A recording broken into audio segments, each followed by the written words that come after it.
The Girl in the Box, Colleen Stan's 7-year nightmare. She accepted a ride from a smiling young couple. She wouldn't be seen again in public for 7 years. Colleen Stan was 20 years old when she left her home in Oregon in May 1977, hitchhiking to a friend's birthday in California. She had done it before. She was careful. She let a few rides go by before settling on a seemingly harmless couple in a blue Dodge Colt, Cameron and Janice Hooker, with their baby in the back seat. It felt safe, but within an hour, she would regret that decision for the rest of her life. Cameron took a detour into the woods under the pretense of sightseeing. There, at knife point, Colleen was forced into a strange, coffin-like box he had built himself. It was lined with insulation to muffle sound, reinforced with locks. He called it the head box. From that moment, her name ceased to exist.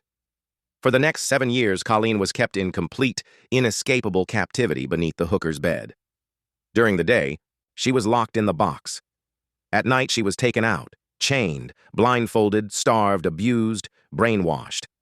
Cameron convinced her he was part of a powerful secret organization called the Company, which he claimed would torture and kill her and her family if she tried to escape or disobeyed. This wasn't just about physical control. This was about complete psychological domination.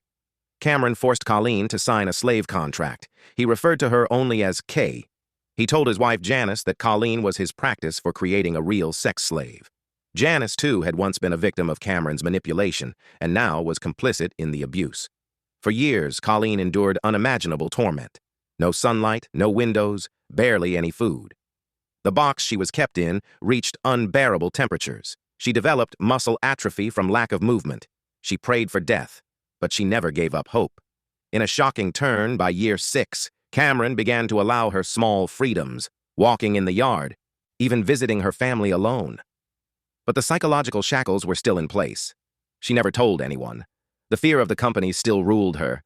It wasn't until Janice, the wife, broke. In 1984, she told Colleen the truth. The Company wasn't real. There were no men in suits watching her family. It was all a lie, a tool of control. And with that revelation, the illusion shattered. Colleen walked away. She didn't tell the police at first. She wanted to heal quietly. But months later, she finally came forward, and the entire horror spilled out. Cameron Hooker was arrested and sentenced to 104 years in prison.